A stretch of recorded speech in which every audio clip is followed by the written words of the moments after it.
Hoje nós encerramos a nossa série Enquanto Aguardamos.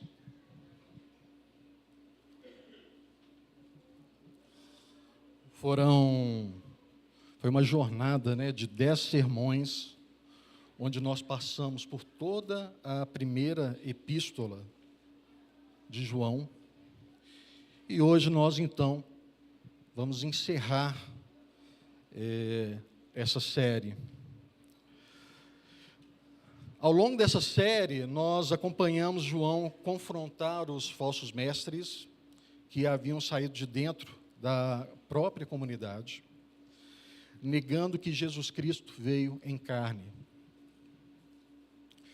Nós ouvimos João declarar que Deus é luz, que Deus é amor. Nós aprendemos durante essa carta 3 grandes testes para o crente genuíno, para o crente verdadeiro. O teste ético.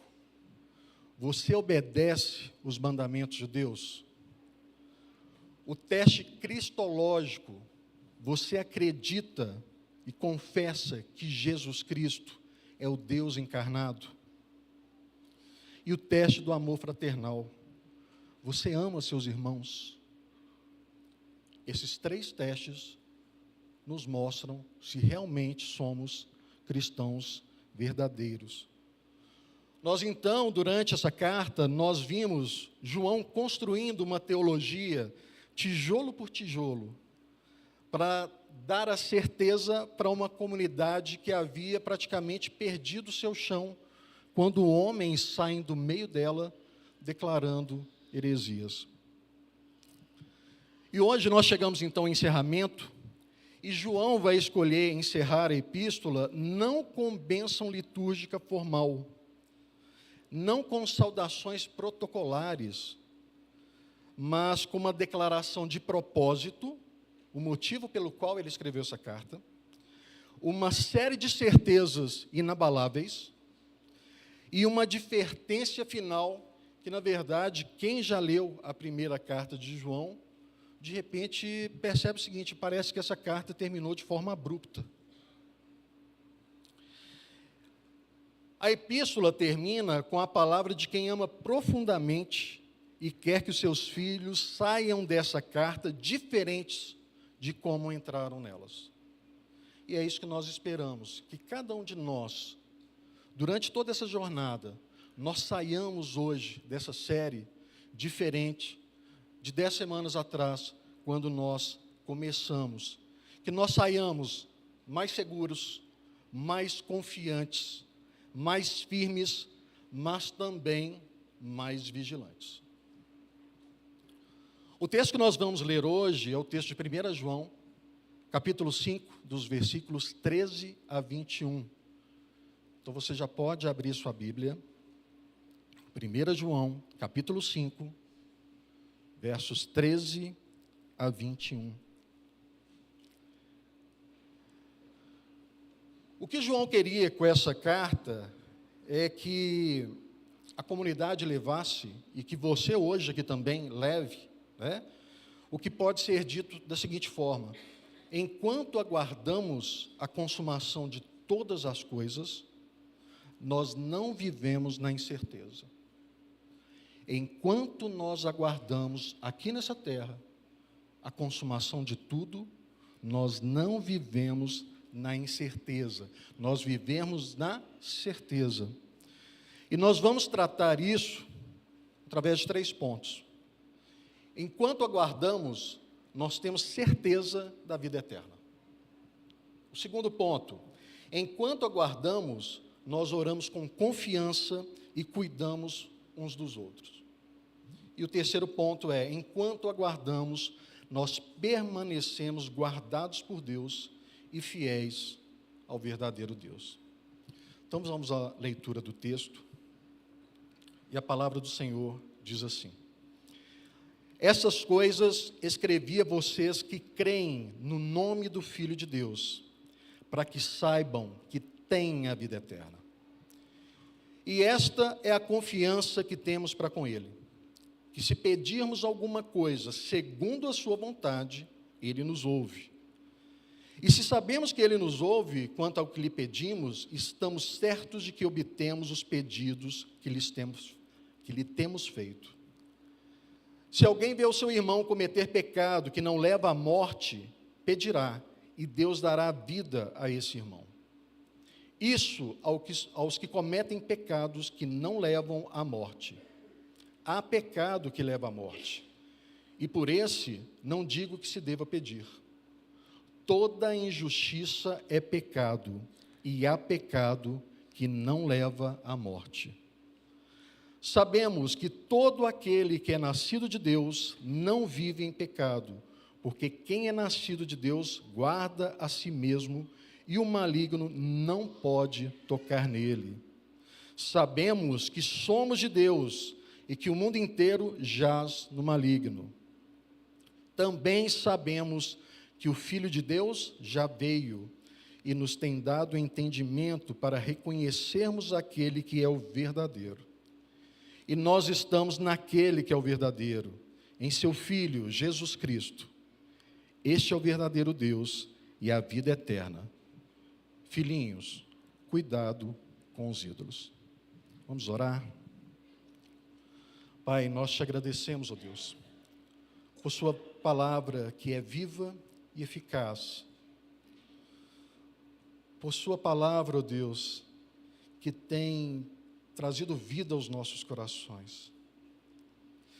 Nós te pedimos, ó Pai, que o teu Santo Espírito nos ensine e que nós possamos, ó Pai, não apenas conhecer, mas viver de acordo com isso que o Senhor tem trazido a nós. Eu te peço a sua bênção, que eu seja instrumento hoje para que o Senhor fale ao seu povo. Em nome de Jesus, amém e amém. Irmãos, o primeiro ponto, então, enquanto aguardamos, temos certeza da vida eterna no Filho. E nós começamos, então, com o versículo 13. E o versículo 13, de uma certa forma, ele é a chave interpretativa, ou a chave hermenêutica de toda essa epístola. E o versículo 13, ele vai dizer: estas coisas escrevi a vocês que creem no nome do Filho de Deus, para que saibam que têm a vida eterna. É muito importante, quando nós estamos lendo o texto bíblico, que a gente se atente a algumas coisas. Por exemplo, o tempo verbal das palavras, né?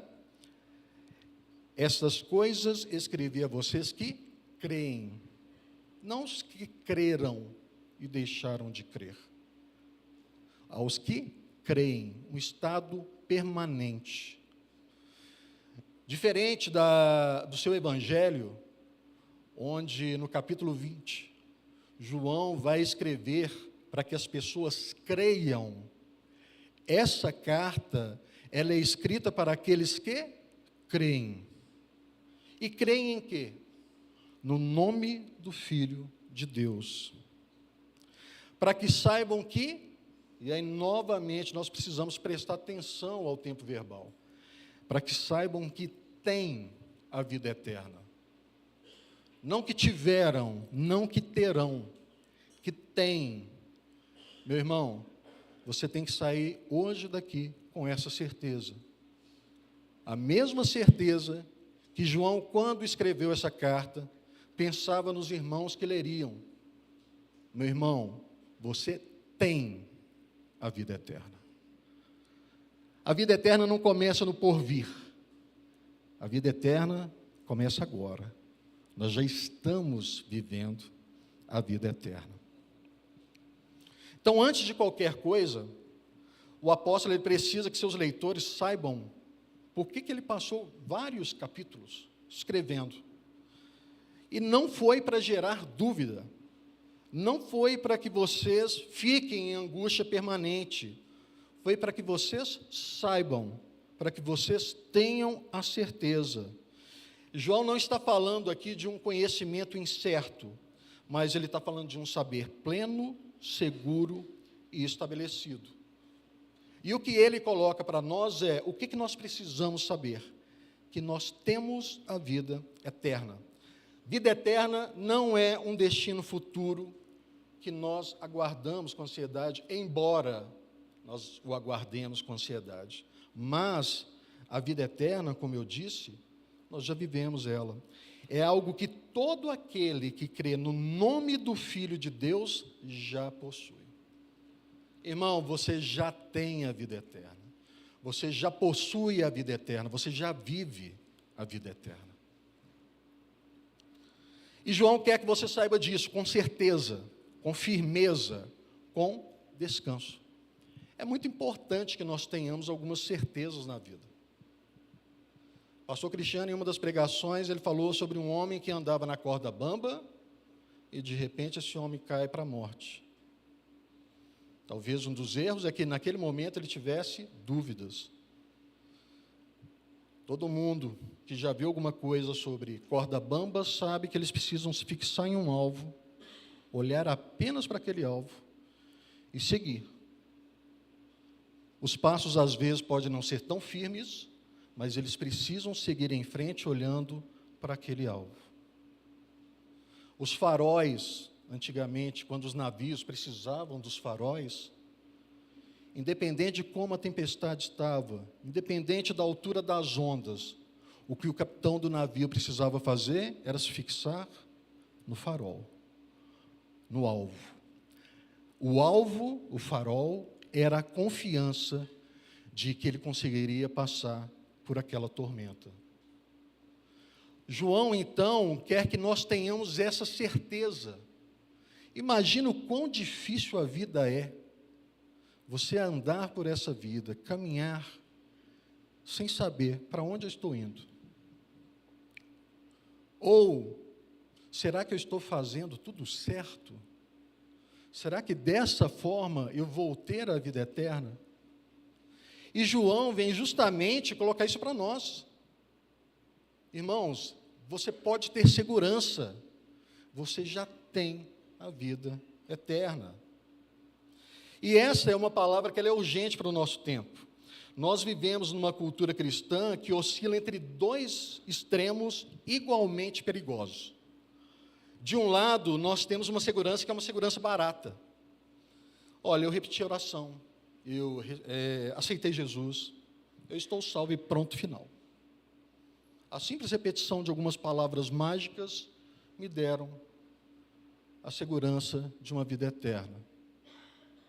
Isso é segurança barata. Ela não tem raízes na obra de Cristo e sem os critérios que João desenvolveu ao longo dessa epístola. Do outro lado, nós temos também problemático um escrúpulo paralisante.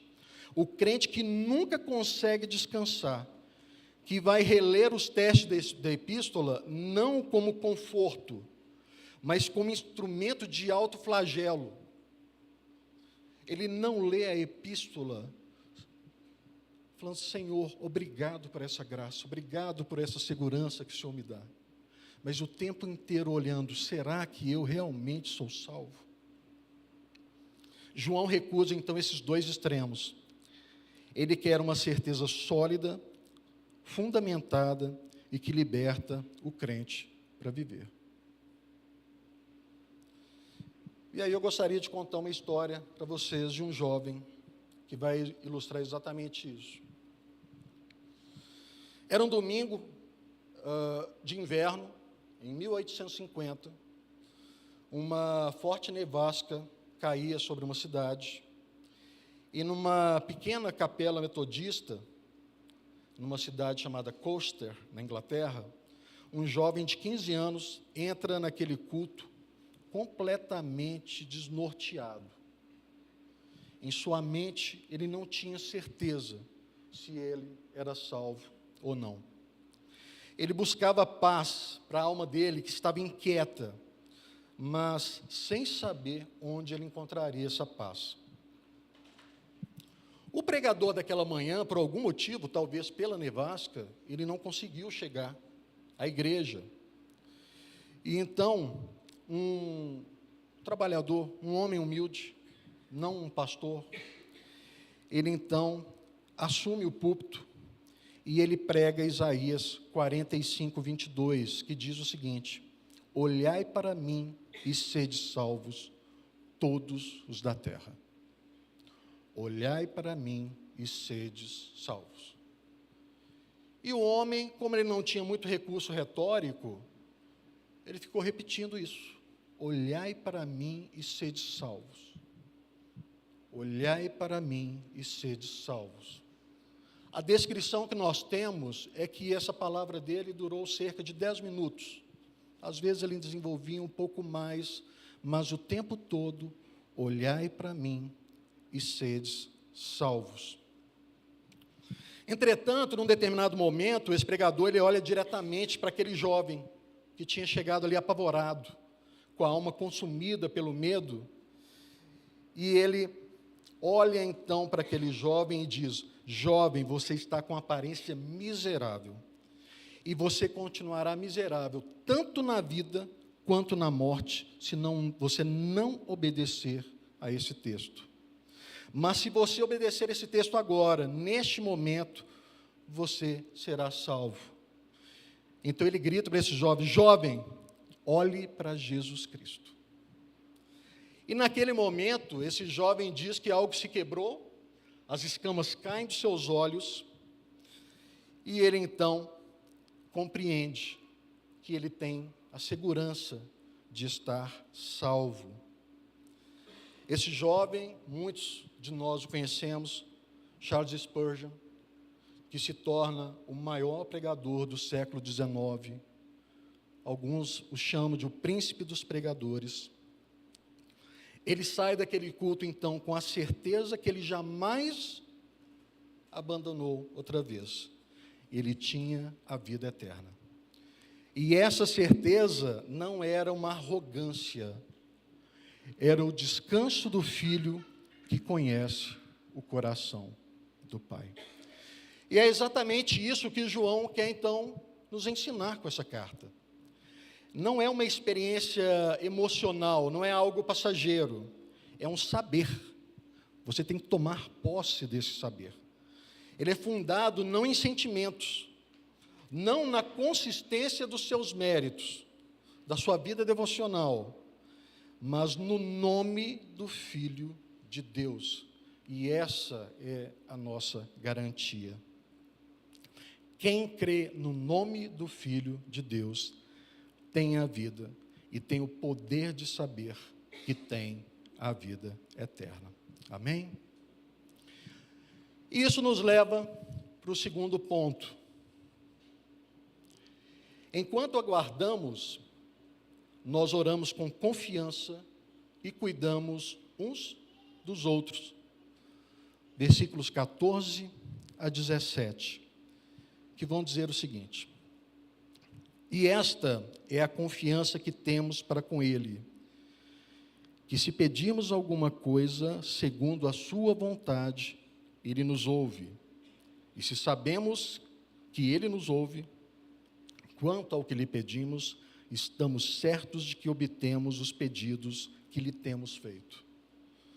Se alguém vê o irmão cometer pecado que não leva à morte, pedirá, e Deus dará vida a esse irmão.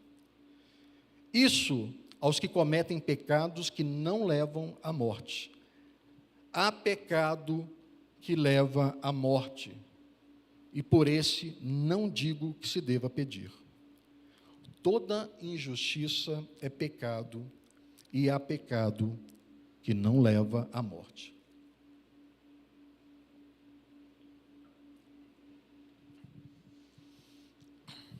João está avançando, então, da certeza da salvação para a prática da oração. Irmãos, vocês já sabem, vocês têm a vida eterna.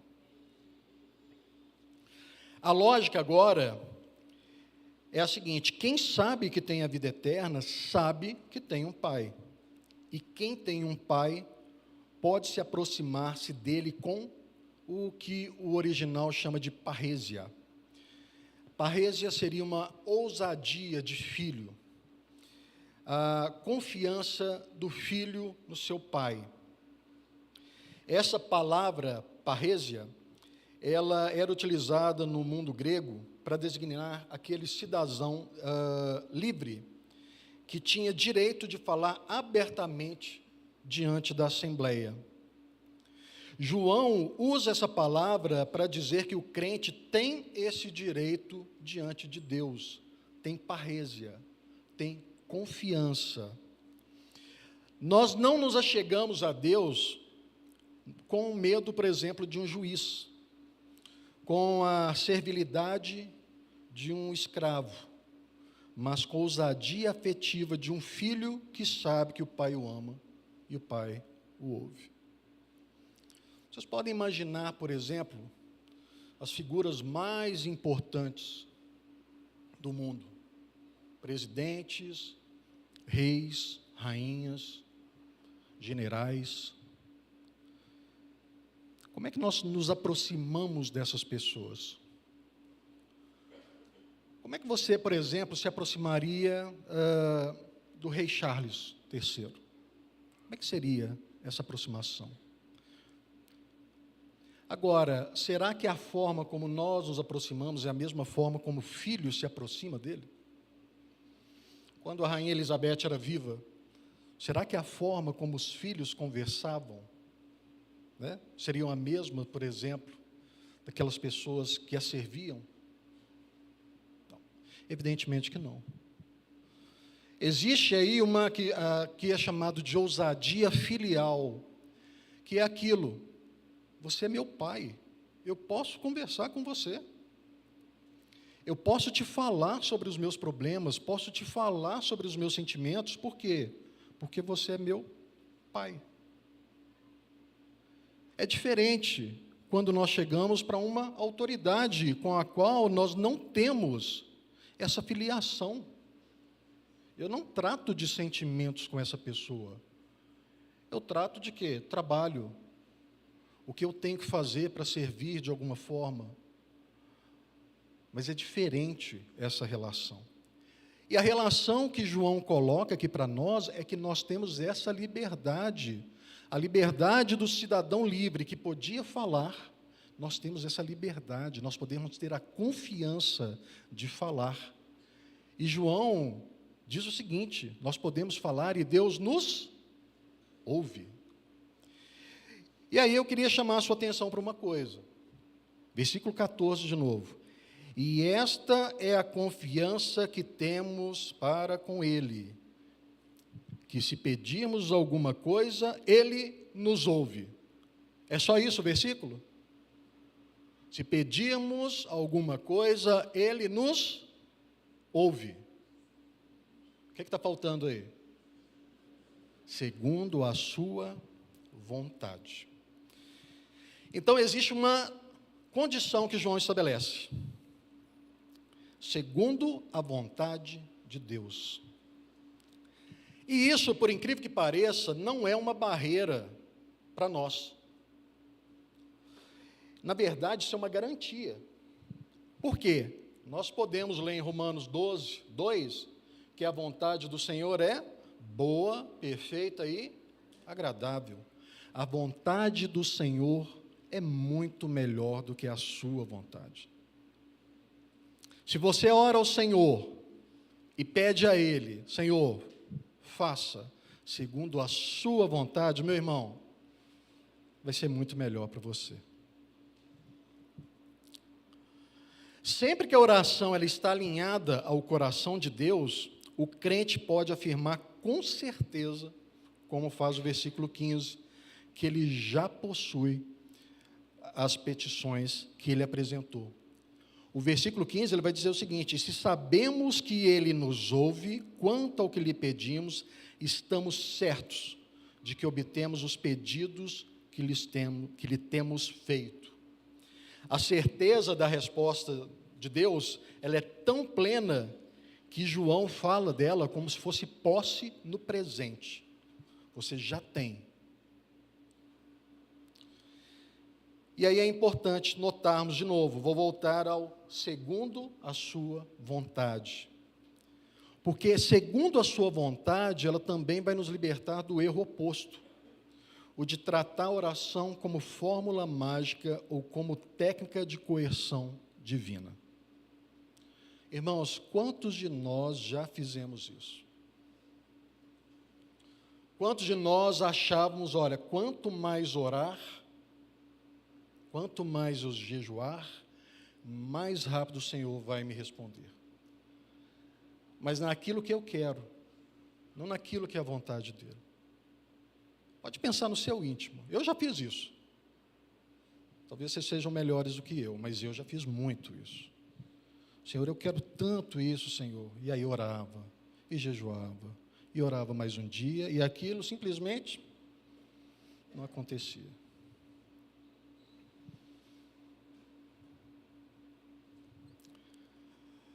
A oração não é fórmula mágica. Não somos nós que movemos Deus para o nosso projeto. É a oração que nos move para o propósito de Deus.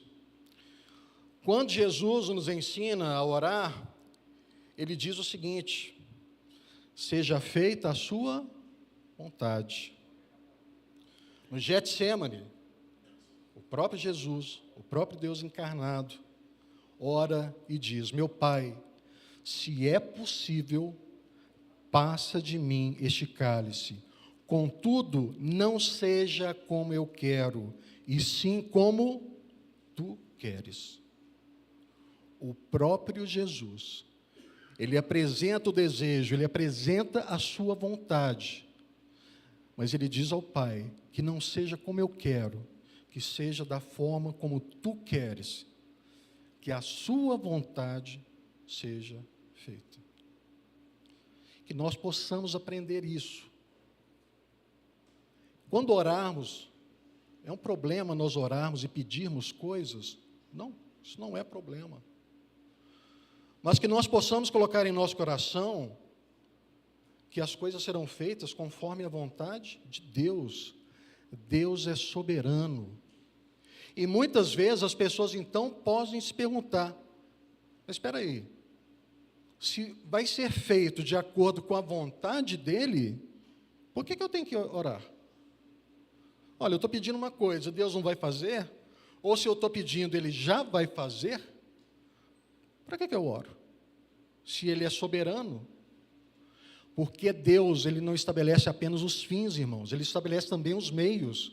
E a oração é um desses meios. Mas que nós tenhamos muito claro que será feita a vontade de Deus e não a nossa vontade. Da oração pessoal, João vai nos mostrar então a aplicação desse princípio. E ele vai nos mover para uma dimensão comunitária, onde nós nos preocupamos não apenas com nós mesmos, mas também com os nossos irmãos. E principalmente aqui no caso, aquele irmão que peca. O versículo 16, ele vai dizer então o seguinte: se alguém vê o seu irmão cometer pecado que não leva à morte, pedirá e Deus dará vida a esse irmão. Irmãos, isso é muito importante para nós, como comunidade. Quando você vê um irmão tropeçando em pecado, a resposta que João nos dá não é julgamento público, não é afastamento desse irmão, não é silêncio, não é fofoca. Não é essa a recomendação que João nos dá. João nos dá a recomendação de intercedermos por esse irmão.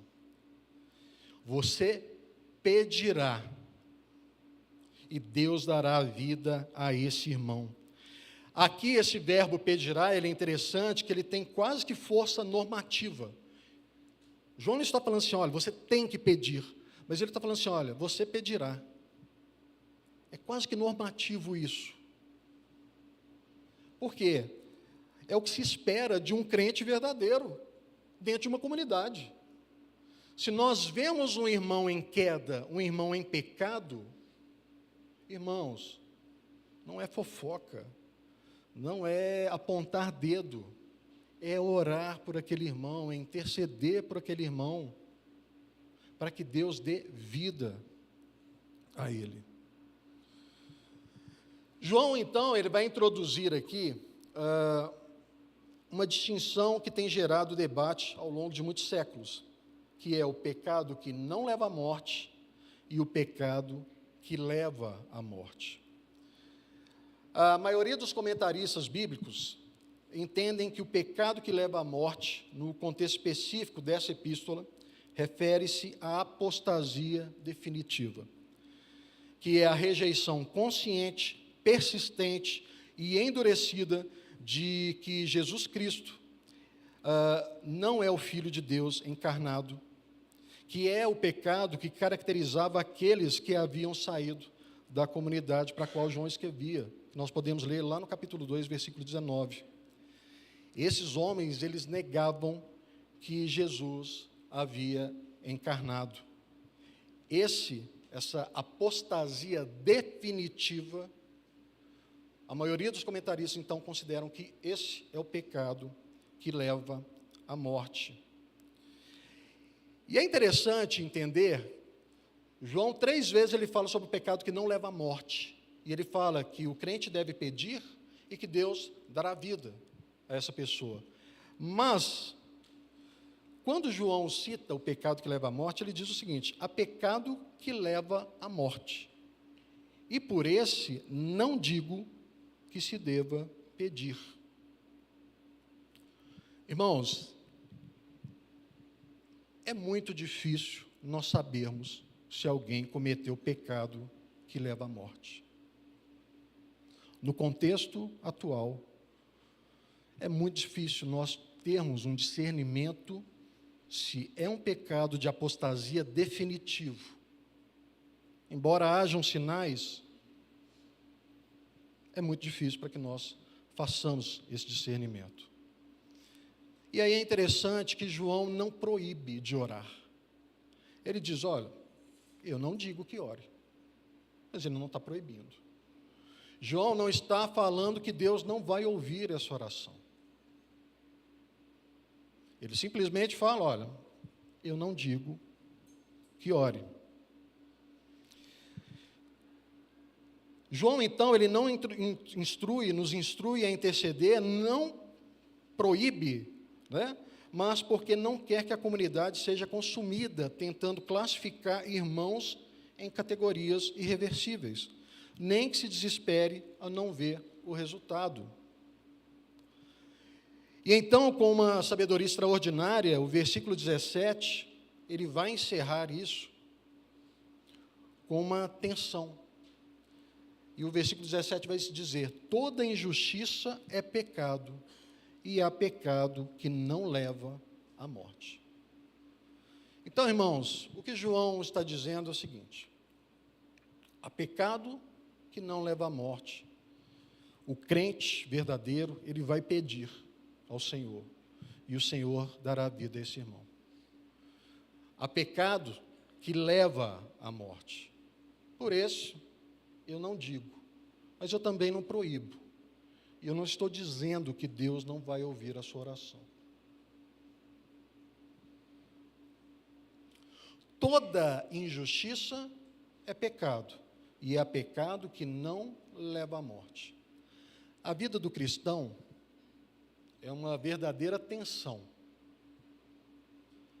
Numas disciplinas que eu leciono na universidade, existe um conceito que eu ensino para os meus alunos de trade-off, que seria um ponto de equilíbrio.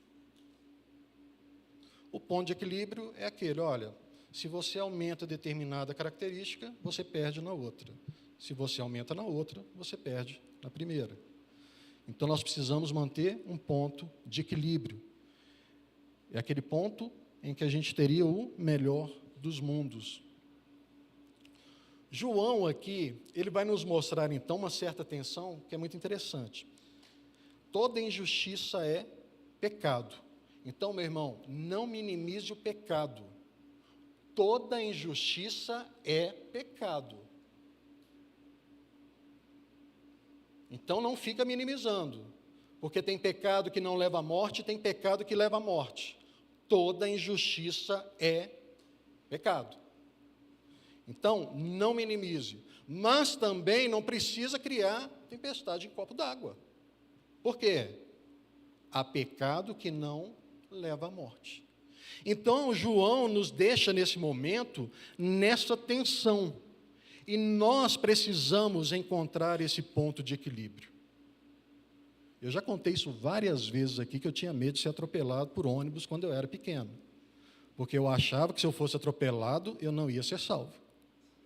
Né? Ó, pequei. Aí o ônibus me atropela, morri, fui para o inferno. Né? A ideia aqui é do equilíbrio. Olha, todo pecado é injustiça. Então, realmente, você tem que ter na mente isso. E se você é um cristão verdadeiro, a carta de João nos diz que o crente verdadeiro guarda os mandamentos de Deus. Mas também, eu não preciso fazer tempestade em copo d'água. Olha, acabei de pecar, perdi minha salvação. Não. Esse versículo é maravilhoso. Ele nos dá a ideia de que realmente nós temos segurança. Né? Todo pecado é injustiça e há pecado que não leva à morte. E aí eu gostaria de contar um caso também para ilustrar, que é a vida de um homem chamado George Miller. Ele nasceu no Reino da Prússia, atualmente Alemanha. Foi um rapaz difícil, até os 17 anos, uma vida complicada, foi preso, mas ele então se converte, se torna um pastor, missionário, e ele funda diversos orfanatos na cidade de Bristol, na Inglaterra. E o interessante é que ele jamais fez apelos públicos por dinheiro, porque ele confiava na provisão divina. E há diversas histórias, por exemplo, eu já li uma dessas histórias que dizia o seguinte: as crianças não tinham do que se alimentar, e aí não tinha dinheiro no orfanato. Né? Acontece alguma coisa, o leiteiro não consegue entregar o leite onde tinha que entregar, para onde que ele leva? Para o orfanato. O padeiro não consegue levar o pão para onde tinha que levar, para onde que ele levou? Para o orfanato. A oração daquele homem, a oração que cria na providência, né? E aí ele não pedia dinheiro de forma... fica pedindo dinheiro, igual nós vemos muitos atualmente fazendo. Mas tem uma dimensão que é menos citada na vida de oração de George Miller, que ilumina diretamente o versículo 16. Só um minutinho, irmãos, que fechou aqui o meu texto. Mas eu vou contando aqui para vocês. George Miller, ele começou a orar por 5 pessoas. E ele orava todos os dias para que essas pessoas fossem salvas. Orava pela conversão delas. E George Miller orou diariamente por essas pessoas por mais de 50 anos. Uma dessas pessoas se converteu 18 meses depois que George Miller começou a orar. Mas uma delas só se converteu depois da sua morte. E George Miller, desde aquele momento em que ele passou a orar pela conversão daquelas pessoas, nem um dia sequer ele deixou de orar por elas. Irmãos, nós não sabemos o tempo em que nós teremos a resposta, mas João é claro em dizer que se você ora e é da vontade de Deus, Ele nos ouve. E se nós sabemos que Ele nos ouve, Ele vai nos dar. Isso vai se cumprir. Se você está orando e a sua oração vai de encontro, ela está alinhada ao propósito de Deus, irmão, não tenha dúvida, a sua oração, ela vai ser atendida pelo nosso Pai.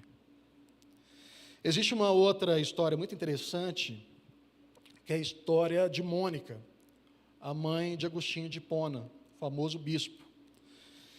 No final do século quarto, a Mônica, que era uma cristã muito devota, e Agostinho tinha uma vida perdida, profana, ela ora então pela conversão de Agostinho. Ele vivia na imoralidade, em heresias, e então Agostinho decide se mudar para Roma. E aí Mônica se desespera, porque ela falou assim, olha, se aqui ele não se converte, ele vai para Roma, a coisa vai piorar. E ela começa a orar ao Senhor, Senhor, não deixa esse menino partir, não deixa ele ir para Roma. Mas no dia seguinte, o barco vai para Roma. Mônica chora incessantemente, porque o Senhor não havia ouvido a oração dela. Mas no capítulo 5 das Confissões de Agostinho, o próprio Agostinho escreve o seguinte: Tu, ó Deus, negaste a ela o que ela te pediu naquela ocasião, para conceder-lhes o que ela sempre pedia. O Senhor não concedeu a ela que aquele navio não partisse, mas foi naquela viagem, quando Agostinho chega a Roma, que ele ouve então o bispo Ambrósio. E o bispo Ambrósio, então, prega aquele homem e ele se converte ao Senhor. Aquela oração que Mônica fazia há tanto tempo, ela se cumpre. Mas Deus faz isso exatamente não cumprindo uma outra oração específica. Nós precisamos ter a confiança de que, se nós orarmos conforme a vontade de Deus, Ele nos ouve. E nós vamos então para o terceiro ponto. Enquanto aguardamos, nós permanecemos guardados por Deus e fiéis ao verdadeiro Deus. Versículos 18 a 21. E nos versículos 18 a 21, você pode ver uma estrutura interessante, que são 3 vezes aparece a palavra sabemos. Então, primeiro João diz, sabemos que todo aquele que é nascido de Deus não vive em pecado, e o maligno não pode tocar nele. Segundo, sabemos que somos de Deus e que o mundo inteiro jaz no maligno. Terceiro, sabemos, e talvez o mais glorioso deles, sabemos que o Filho de Deus já veio. João declara então 3 certezas finais que devem definir a existência do verdadeiro cristão no mundo. Cada uma sendo introduzida, então, por esse verbo, sabemos. Esse é um saber pleno, seguro e comunitário. Nós sabemos. E ele vai repetir isso, então, 3 vezes. E a primeira certeza que ele nos dá é a certeza da proteção. Sabemos que todo aquele que é nascido de Deus não vive em pecado, porque quem é nascido de Deus guarda a si mesmo e o maligno não pode tocar nele. Irmãos, primeira coisa, o verdadeiro cristão não vive em pecado. Não é que o crente não peca, mas o pecado não é um estilo de vida do cristão. Nós não temos o pecado como estilo de vida. Não é algo que seja comum ao cristão. Nós podemos cair, mas nós não vivemos em pecado. A segunda coisa que João fala, o maligno não lhe toca. E aqui eu quero chamar a atenção para uma coisa. Não tocar não significa que o inimigo não vai tentar. E ele vai tentar.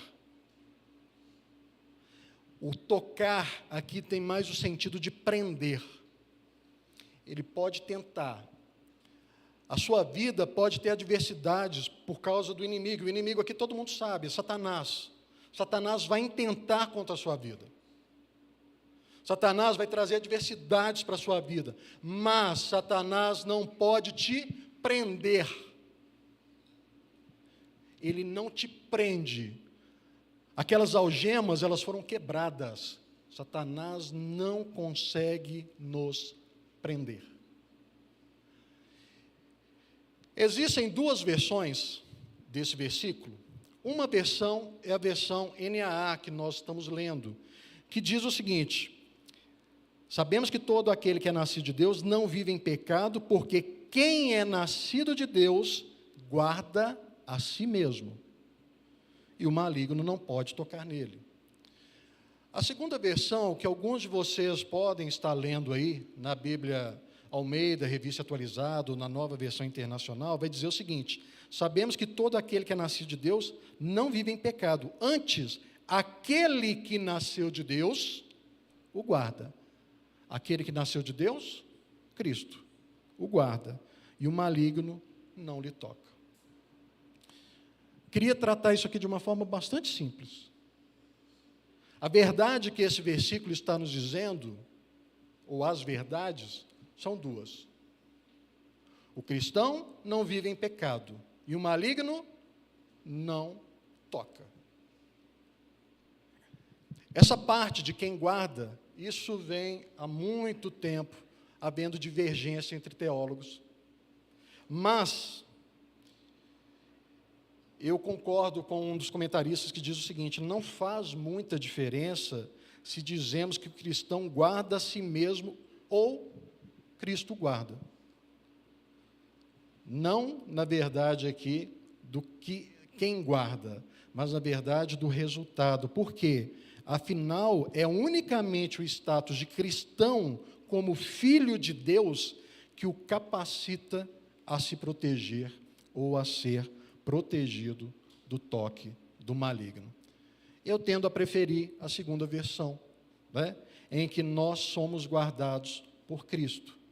Mas a primeira versão, ela não traz nenhum problema teológico, porque, na verdade, se nós guardamos por quê? Porque estamos em Cristo e Cristo nos capacita a nos guardarmos. E, inclusive, João vai terminar a sua carta falando sobre essa ideia de guardar.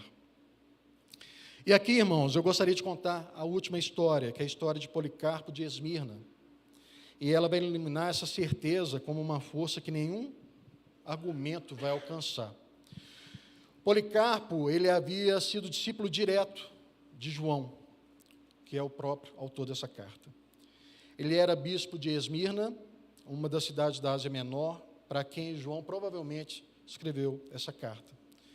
E por volta do ano 155, com mais de 80 anos de idade, ele foi preso e levado ao anfiteatro para ser executado por se recusar a adorar César e renegar Cristo. O procônsul romano lhe oferece então uma saída simples, que ele blasfemasse contra Cristo e então ele seria libertado. E a resposta de Policarpo, ela vai se tornar uma das mais famosas de toda a história cristã. 86 anos eu o sirvo, e ele nunca me fez mal algum. Como poderia blasfemar contra meu rei que me salvou? 80 anos, 86 anos, eu o sirvo, e ele nunca me fez mal algum. Como eu posso blasfemar contra meu rei que me salvou? Diante das chamas que se aproximavam, Policarpo orou com serenidade e morreu com dignidade de filho de Deus. O maligno havia tentado tudo: pressão social, ameaça de morte, o medo da dor, mas ele não conseguiu se apoderar daquele homem. O maligno não tocou Policarpo. Cristo havia guardado Policarpo por 86 anos e guardaria para sempre. O que sustentou Policarpo não foi sua própria determinação moral, foi o mesmo Cristo que João descreve no versículo 18, aquele que nasceu de Deus, que nos guarda e que o maligno não pode vencer. O segundo sabemos é sobre identidade. Sabemos que somos de Deus e que o mundo inteiro jaz no maligno. Irmão, saiba quem você é. Nós nascemos de Deus, nós somos de Deus. O mundo, ele jaz no maligno. Jaz, uma expressão, por exemplo, jazigo, né? A ideia do jazigo, deita ali um corpo, jaz é estar deitado. O mundo está deitado, ele está sob domínio do maligno. Mas é importante entender que o mundo jaz no maligno, está sob domínio, mas nós não temos aqui duas forças equivalentes lutando. O maligno lutando contra Deus e testando força com ele. Deus é soberano sobre tudo e sobre todos. O maligno atua, mas o maligno está sobre a soberania do Senhor. E a terceira certeza, e a mais gloriosa, é sobre essa revelação que o Filho de Deus veio. O Filho de Deus, ele veio e ele está presente.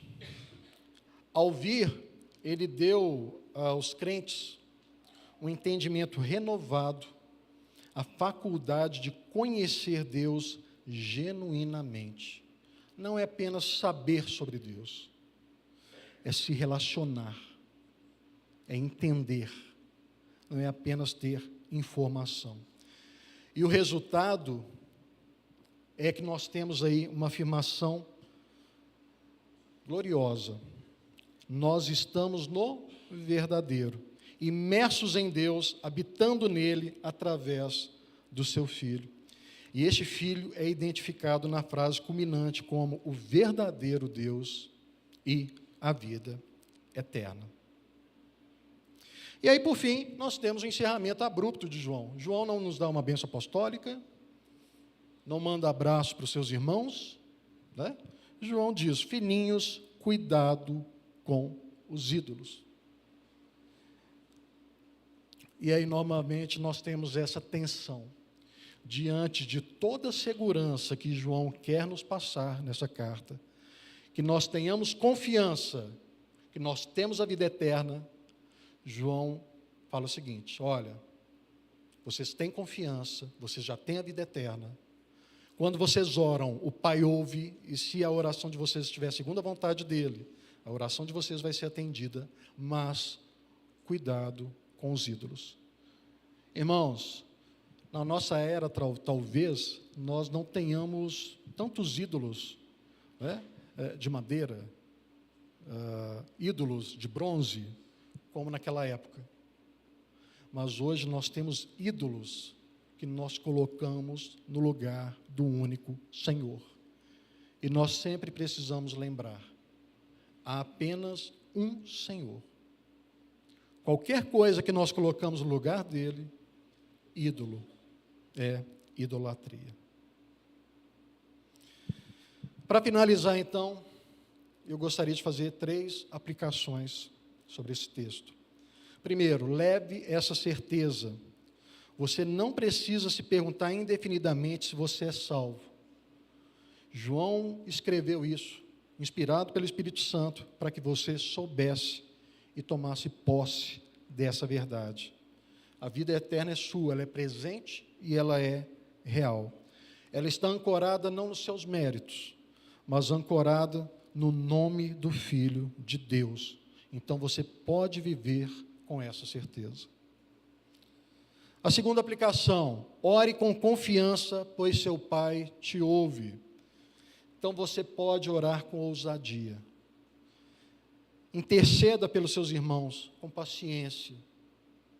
Aquele seu parente por quem você tem orado há tanto tempo e você não vê nem sinal de conversão, faça como George Miller, continue intercedendo.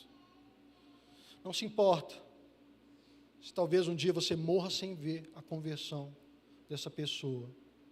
Se estiver no propósito de Deus, essa pessoa vai se converter. Por fim, lembre-se que você está guardado.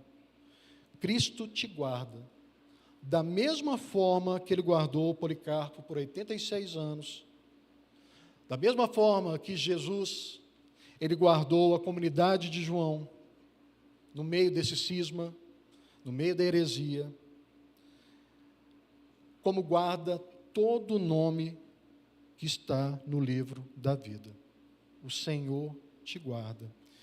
E é justamente porque Cristo te guarda que você deve guardar-se dos ídolos. Não porque a salvação dependa de esforço seu, mas porque o filho que conhece o Pai não quer nada que pretenda substituir o Pai. Enquanto aguardamos essa consumação de todas as coisas, que nós vivamos assim, certos da vida eterna, confiantes na oração, vigilantes contra os ídolos e descansados nas mãos do Senhor, o Senhor que nunca dorme. Amém? Vamos orar? Pai, nós te agradecemos, ó Deus. Te agradecemos com alegria, com confiança, ó Pai, por conta dessas palavras que o Senhor nos deu nesta manhã, de que nós podemos descansar seguros, confiantes, com serenidade, de que a vida eterna já pertence a todos aqueles que creem no nome do Seu Filho. Nós te agradecemos, ó Pai, porque nós sabemos que quando oramos, o Senhor nos ouve. E que quando oramos, ó Deus, conforme a Sua vontade, que é boa, perfeita e agradável, Pai, as nossas orações vão de ser cumpridas. Nós podemos ter confiança e certeza nisso. Nós te agradecemos, ó Pai, e te pedimos que o Senhor nos guarda. Guarda os nossos corações, ó Pai, de fabricarmos ídolos que sejam colocados no seu lugar. Que essa tensão da vida cristã que nós vivemos, ó Pai, que o Senhor nos ajude a manter equilíbrio, que nós fujamos do pecado, que nós obedeçamos a Sua palavra, os Seus mandamentos, que nós nos guardemos de colocar ídolos no seu lugar, mas confiantes e seguros que a salvação pertence ao Senhor e que a vida eterna já nos pertence. Nós te agradecemos por tudo, ó Pai, em nome de Jesus, amém. Que o amor de Deus, o Pai, a graça de Jesus Cristo, seu